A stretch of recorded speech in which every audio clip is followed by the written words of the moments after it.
Gênesis capítulo 15. Depois dessas coisas, a palavra do Senhor veio a Abrão em uma visão, dizendo: Não temas, Abrão, eu sou o teu escudo, e a tua recompensa será em. E Abrão disse: Senhor Deus, o que me darás, visto que ando sem filhos, e o mordomo da minha casa é Eliezer de Damasco?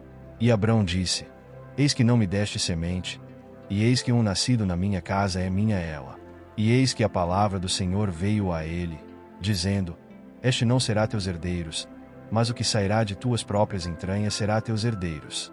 E ele o trouxe para fora e disse: Olha agora para o céu, e conta as estrelas, se tu fores capaz de contá-las. E lhe disse: Assim será a tua semente. E ele creu no Senhor, e ele lhe atribuiu isto por justiça. E ele disse-lhe: Eu sou o Senhor que te trouxe de Ur dos Caldeus, para te dar esta terra para herdá-la. E ele disse: Senhor Deus, como eu saberei que? Ele disse: Toma P. E tomou para ele todos estes, e os dividiu ao meio, e colocou cada parte na frente da outra, mas as aves ele não dividiu. E quando as aves desciam sobre as carcaças, Abrão as enxotava. E quando o sol estava se pondo, um sono profundo caiu sobre Abrão, e é que um horror de grande escuridão caiu sobre ele. E ele disse a Abrão: Saiba com certeza que sua semente será estrangeira na terra que não é sua, e os servirão, e eles os afligirão por 400 anos. E tu irás para os teus pais em paz, tu serás sepultado em boa velhice. Mas na 4ª geração, eles virão para cá novamente, pois a iniquidade dos amorreus ainda não está completa. E aconteceu que, quando o sol se pôs, e ficou escuro, é que um forno de fumaça e uma lâmpada acesa passaram entre aqueles pedaços. No mesmo dia, o Senhor fez um pacto com Abrão, dizendo: A tua semente eu dei esta terra, do rio do Egito até o grande rio, o rio Eufrates, os queneus, e os quenezeus, e os cadmoneus, e os heteus, e os ferezeus, e os refães, e os amorreus, e os cananeus, e os girgazeus, e os jebuseus. Mateus capítulo 14. Nesse tempo Herodes, o tetrarca, ouvindo a fama de Jesus, disse aos seus servos: Este é João, o Batista, ele é ressuscitado dos mortos, e por isso obras poderosas atuam nele. Pois Herodes, tendo prendido a João, o amarrou, e o colocou na prisão, por causa de Herodias, esposa de seu irmão Filipe. Porque João lhe disse: Não te é lícito possuí-la. E querendo matá-lo, temia o povo, porque eles o consideravam um profeta. Comemorando-se, porém, o aniversário de Herodes, a filha de Herodias dançou diante deles, e agradou a Herodes. Perante isso prometeu, com juramento, dar-lhe tudo o que pedisse. E ela, tendo sido anteriormente instruída por sua mãe, disse: Dá-me aqui, em um prato, a cabeça de João, o Batista. E o rei se arrependeu, contudo, por causa do juramento, e dos que estavam à mesa com ele, tentaram que se lhe desse. E ele mandou decapitar João na prisão. E a sua cabeça foi trazida em um prato, e dada à moça, e ela a levou para sua mãe. E vieram os seus discípulos, levaram e enterraram o corpo, e foram dizer a Jesus. Ouvindo Jesus isso, partiu dali em um barco, para um lugar deserto, à parte. E, ouvindo isto as multidões, seguiram-no a pé desde as cidades. E Jesus, saindo, viu uma grande multidão, e se moveu de compaixão por eles, curou os seus enfermos. E, chegada a tarde, os seus discípulos aproximaram-se dele, dizendo: O lugar é deserto, e a hora já é passada. Despede a multidão, para que indo às aldeias, comprem mantimentos. Mas Jesus lhes disse: Eles não precisam partir, dai-lhes vós de comer. E eles lhe disseram: Nós não temos aqui senão 5 pães e 2 peixes. Ele disse: Traga-os aqui para mim. E, ordenando a multidão para que se assentasse sobre a relva, tomou os 5 pães e os 2 peixes. E, erguendo os olhos ao céu, ele os abençoou, e partindo os pães, deu-os aos seus discípulos, e os discípulos a transmissão. E todos comeram e se fartaram. E dos pedaços que sobraram tomaram cochilar cestos cheios. E os que tinham comida eram cerca de 5.000 homens, além de mulheres e crianças. E logo Jesus compeliu seus discípulos a entrar no barco, e passar adiante dele para o outro lado, enquanto ele se despedia da multidão.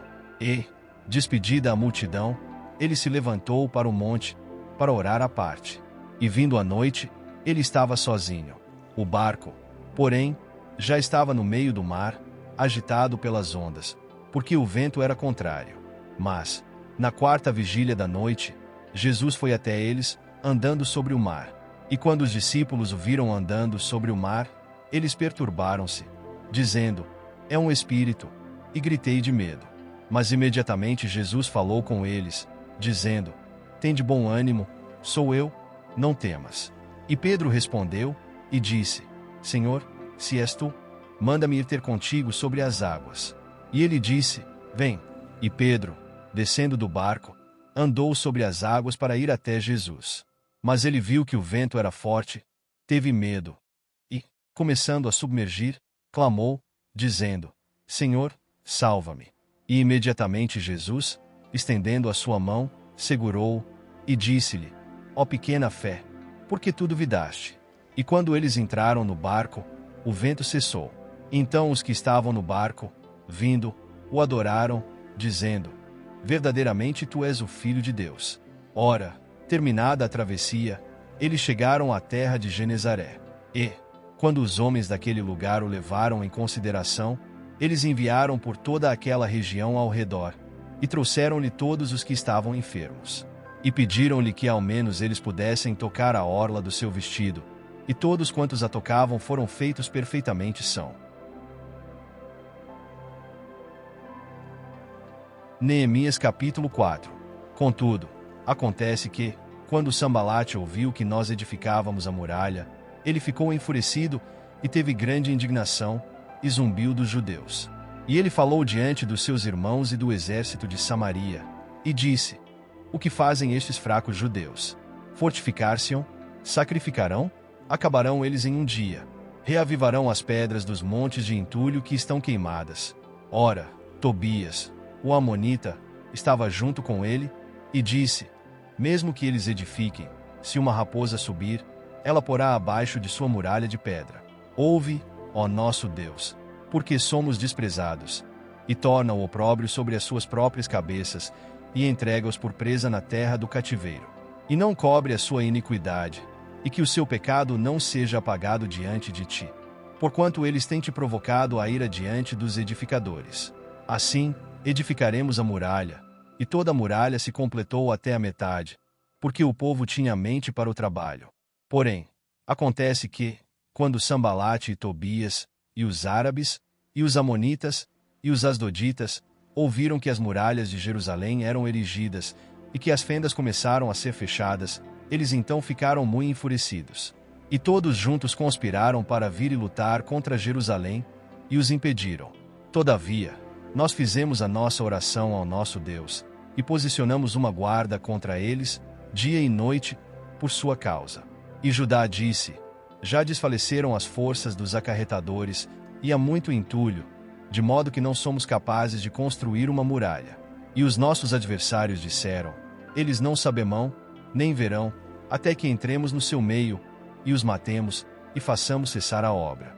E aconteceu que, vindos dos judeus que habitavam entre eles, nos disseram 10 vezes: de todos os lugares, tornarão contra nós. Por isso eu pus nos lugares mais baixos atrás da muralha, e nos lugares mais altos, pus o povo segundo as suas famílias com as suas espadas, com as suas lanças, e com os seus arcos. E eu olhei, e me levantava, e dizia aos nobres, e aos governantes, e ao restante do povo: não os temas, lembrai-vos do Senhor, que é grande e terrível, e luta pelos vossos irmãos, vossos filhos, e vossas filhas, vossas esposas e vossas casas. Acontece que, quando os nossos inimigos ouviram que isto era sabido por nós, e que Deus havia transformado o conselho deles em nada, todos nós retornamos à muralha, cada um para o seu trabalho. E acontece que, daquele tempo em diante, metade dos meus servos trabalhados na obra, e a outra metade deles tinham as lanças, os escudos, os arcos e as couraças, e os governantes ficaram por trás de toda a casa de Judá. Os que edificavam sobre a muralha, e os que levavam as cargas, com os que carregavam, cada um com uma das suas mãos trabalhadas na obra, e com a outra mão segurava uma arma. Porque os edificadores, cada um tinha sua espada cingida ao seu lado, e assim edificavam. E aquele que soava a trombeta estava junto de mim. E eu disse aos nobres, e aos governantes, e ao restante do povo: a obra é grande e extensa, e nós estamos separados sobre a muralha, um longe do outro. Portanto, não há lugar que ouvirdes o som da trombeta, correi ali até nós, o nosso Deus lutará por nós. Assim trabalhamos na obra, e metade deles segurava as lanças desde o nascer da manhã até que as estrelas aparecessem.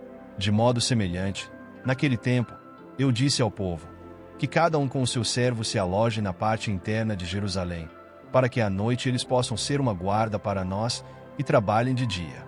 Assim, nem eu, nem os meus irmãos, nem os meus servos, nem os homens da guarda que me seguiram, nenhum de nós tirou as suas vestes, salvo para que cada um pudesse tirá-las para lavar. Atos capítulo 14. E aconteceu que, em Icônio, eles entraram juntos na sinagoga dos judeus, e falaram de tal modo, que creu uma grande multidão de judeus, e também de gregos. Mas os judeus incrédulos incitaram os gentios, e contaminaram as mentes deles contra os irmãos. Portanto, eles permaneceram por longo tempo, falando ousadamente no Senhor, o qual dava testemunho à palavra da sua graça, permitindo que por suas mãos se fizessem sinais e maravilhas. Mas a multidão da cidade estava dividida, uma parte estava com os judeus, e outra parte com os apóstolos. E, havendo um motim, tanto dos gentios como também dos judeus com os seus governantes, para os insultarem e apedrejarem. Tomando conhecimento disto, fugiram para Listra e Derbe, cidades da Licaonia, e para a região circunvizinha. E ali eles pregavam o evangelho. E estava sentado em Listra certo homem enfermo em seus pés, coxo desde o ventre de sua mãe, o qual nunca tinha andado. Este ouviu Paulo falar, o qual, fixando seus olhos nele, e percebendo que tinha fé para ser curado, disse em voz alta: levanta-te direito sobre teus pés. E ele saltou e andou. E quando as pessoas viram o que Paulo fizera, eles levantaram as suas vozes, dizendo em língua da Licaonia: os deuses desceram até nós na semelhança de homens. E eles chamavam Barnabé de Júpiter, e Paulo de Mercúrio, porque ele era o principal que falava. Então, o sacerdote de Júpiter, que estava diante da cidade, trouxe bois e redes para os portões, e queria oferecer sacrifícios com a multidão. Mas quando os apóstolos Barnabé e Paulo ouviram-no, eles rasgaram as suas vestes e correram para o meio da multidão, gritando e dizendo: Senhores, por que fazeis essas coisas? Nós também somos homens de paixões semelhantes como vós, e vos pregamos que vos convertais dessas vaidades ao Deus vivo, que fez o céu, e a terra, e o mar, e todas as coisas que neles há, o qual, nos tempos passados, deixou andar todas as nações em seus próprios caminhos. Contudo, não se deixou a si mesmo sem testemunho, e nisto fez bem, dando-nos chuvas do céu e estações frutíferas, enchendo o nosso coração de alimento e de alegria. E com essas poucas palavras impediram que as multidões fizessem sacrifícios para eles. E vieram certos judeus de Antioquia e de Icônio, e persuadido o povo, apedrejaram a Paulo e o arrastaram para fora da cidade, supondo que ele havia morrido. Mas, rodeando os discípulos, levantou-se e entrou na cidade. E, no dia seguinte, ele partiu com Barnabé para Derbe. E, tendo pregado o evangelho naquela cidade e ensinado a muitos, eles retornaram novamente para Listra, e para Icônio, e Antioquia, confirmando as almas dos discípulos, e exortando-os a continuar na fé, e que é necessário, por meio de muitas tribulações, nós entrarmos no reino de Deus. E, havendo-lhes ordenado anciãos em cada igreja, e tendo orado com jejuns, os recomendaram ao Senhor, em quem haviam crido. E eles, passando depois por Pisídia, chegaram a Panfilha, e, tendo pregado a palavra em Perge, desceram para a Atalha, e dali navegaram para Antioquia, onde eles tinham sido recomendados à graça de Deus para a obra que eles haviam cumprido. E, tendo eles chegado e reunido a igreja, relataram tudo o que Deus fizera por eles e como ele abrirá a porta da fé aos gentios. E eles ficaram ali um longo tempo com os discípulos.